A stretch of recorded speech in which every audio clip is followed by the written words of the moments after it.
Well, hello there again, ye faithful few, and welcome back to DMS Adventures, where the sun is shining, but we're all whining because, you know, we're stuck in like everybody else. But hey, no need to be a negative Nelly, because today I'm going to show you an update on 5 items that we have reviewed in the past.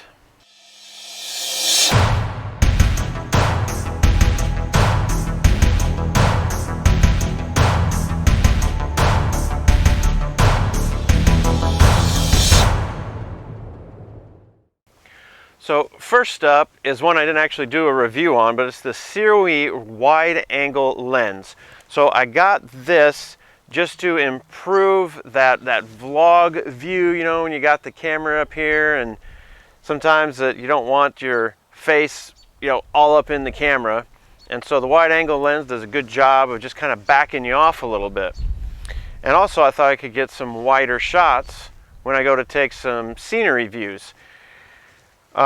So this is just a clip-on lens, and it comes in this nice case, and the clip fits in there, and it is separate from the lens.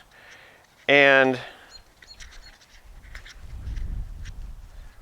then the lens comes with 2 covers, one cover in the back of it, and then a cover for the front lens. So the reviews on this were really good, and so I went ahead and grabbed it. But the more I was using it, the more I found that, well, let me just show you a couple shots here. I don't know if this is the fault of the lens itself, but my phone camera just had a pretty big problem focusing with this lens on. So you can see here in this shot how it just kind of focuses in and out. It's very annoying to look at. And this happened several times when I took some shots on our second ever backpacking endeavor on day 2 specifically.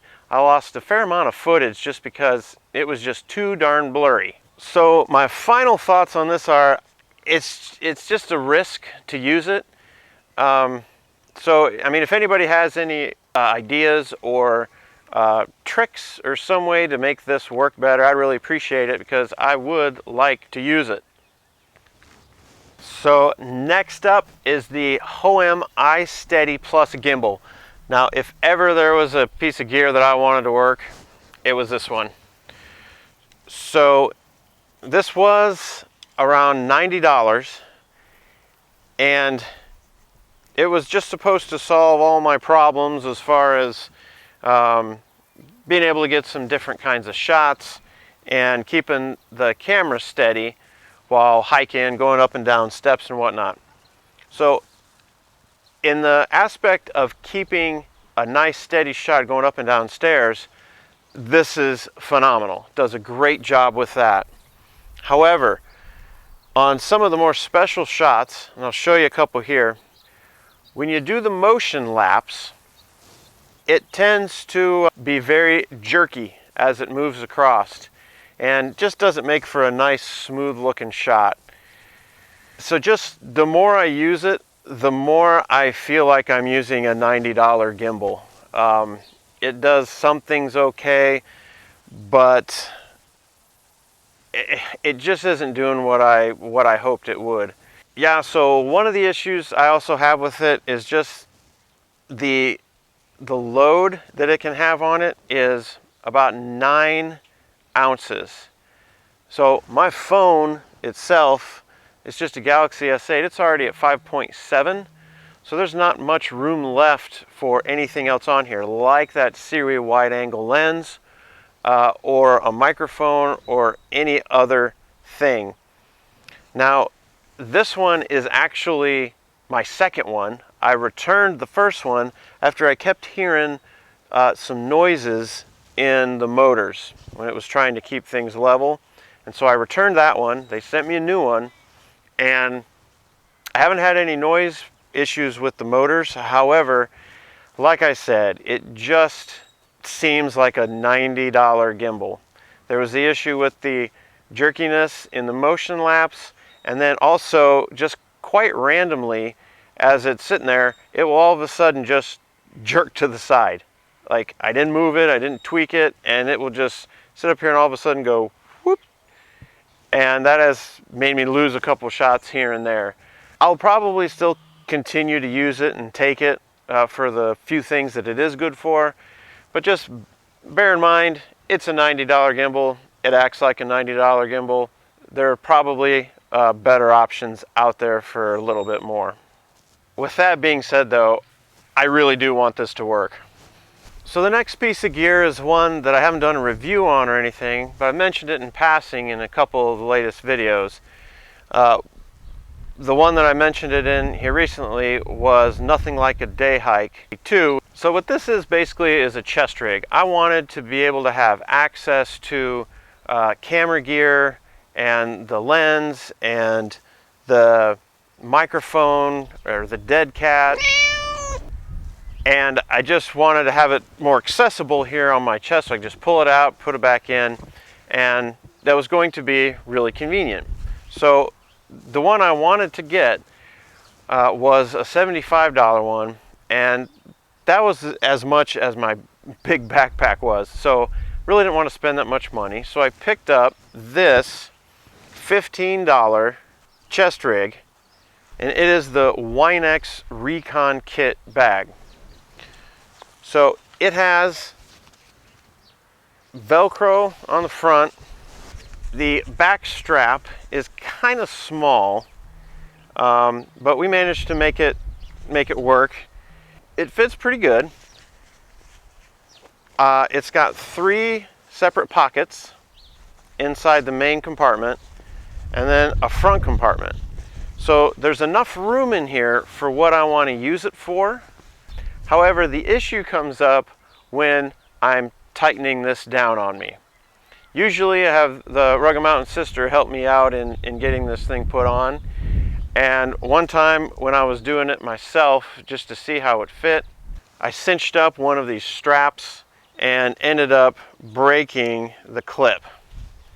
So, you know, $14, I'm not terribly surprised, but I am a little disappointed, and now I'm not sure whether to just go ahead and get that expensive one or just get another cheap one like this. I mean, I can buy this 5 times before I pay for that other one. So, can't recommend it. The clips are pretty cheap, but love the idea. Just got to find a better one. If anybody has a cheap chest rig out there that works pretty good, please let me know.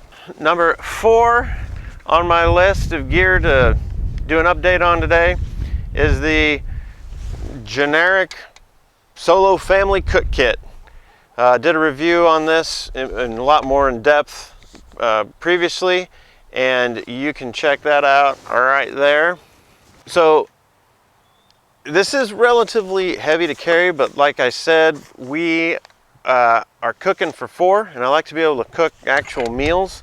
It's been worth it. We've cooked a couple meals in here with this cook set so far, and the pot's great. The frying pan has worked okay.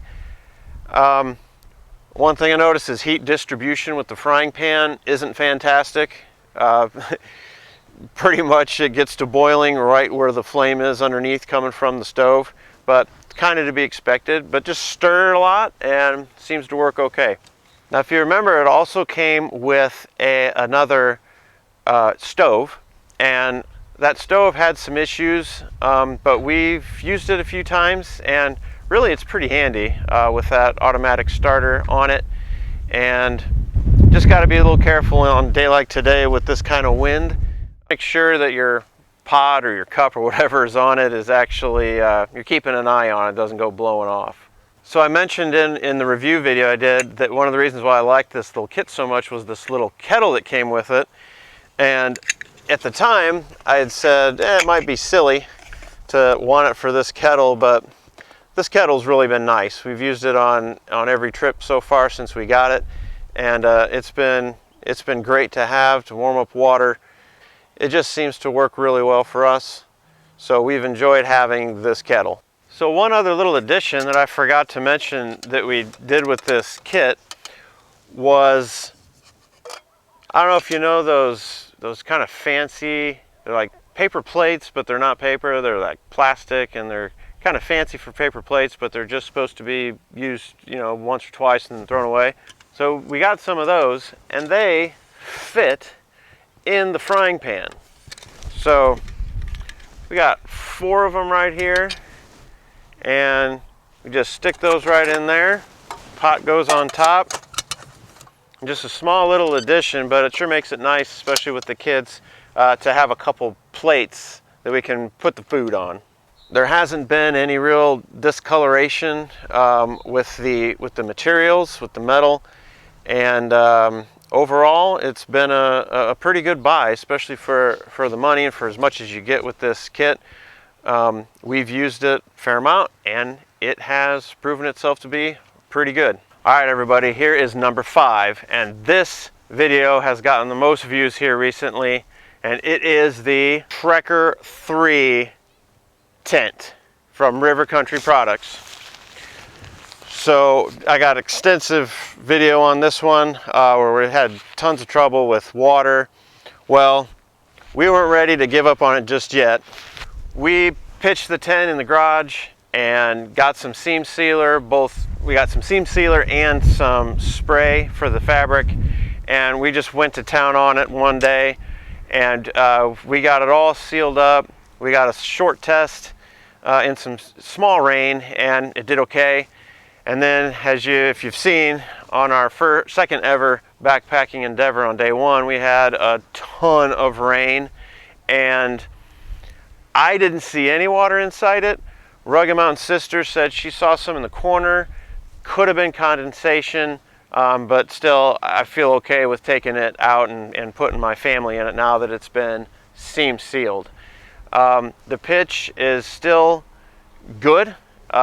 We've been able to get it pitched pretty quickly and taken down pretty quickly, and that's not just the video that makes it look quick. It's actually quick to take down. You do have to work at it a little bit to get the proper pitch on the 4 corners. I'm still kind of working that out, but I think we'll get it here in the next couple times that we use it. So overall, I am happy with the tent. Now, given the price being so low and just having to get some seam sealer, just taking the time to do it, the tent has worked for us very well. So I'm pleased with it. Just know that if you do pick one up, just know you're going to have to seal the seams, spray it down real good before you take it out and use it. And then, just as a side note, we've been using a Tyvek ground sheet for it, just to help keep it a little bit cleaner, and just to protect the bottom of the tent a little bit. Well, everybody, that's it for our 5-gear update. But hold on, don't go anywhere, because ye faithful few are so awesome. I'm going to throw in a bonus item. I haven't really done a review on it, but I have had somebody ask me about it, and that is this FIFINES,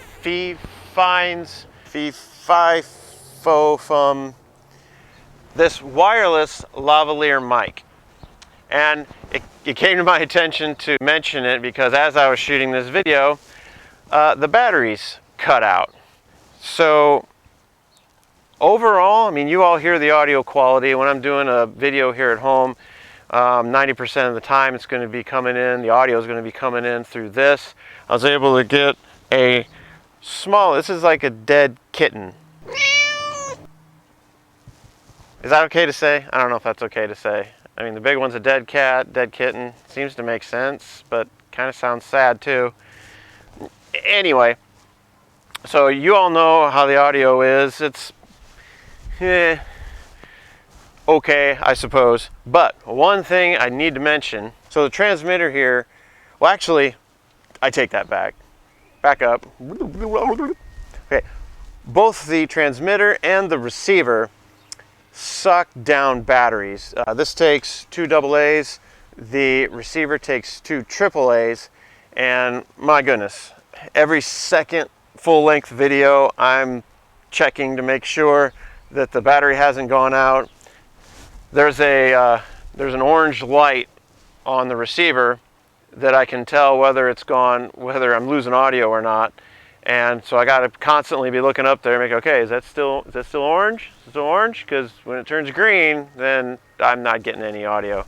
So anyway, this is a relatively inexpensive wireless lavalier mic. It works. It does its job. But just be mindful, you're going to be buying tons of batteries.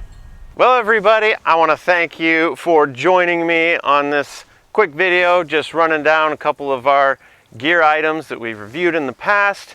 Wanted to give you an update on them with this extra time that we all have. So thank you so much for joining me, and you all have a great day. What are you doing? Dancing. I just caught the Rugged Mountain Sister dancing in the side yard. So is this thing working? Is it working? I think it's working. Am I getting my bokeh? Getting my bokeh effect? Everybody.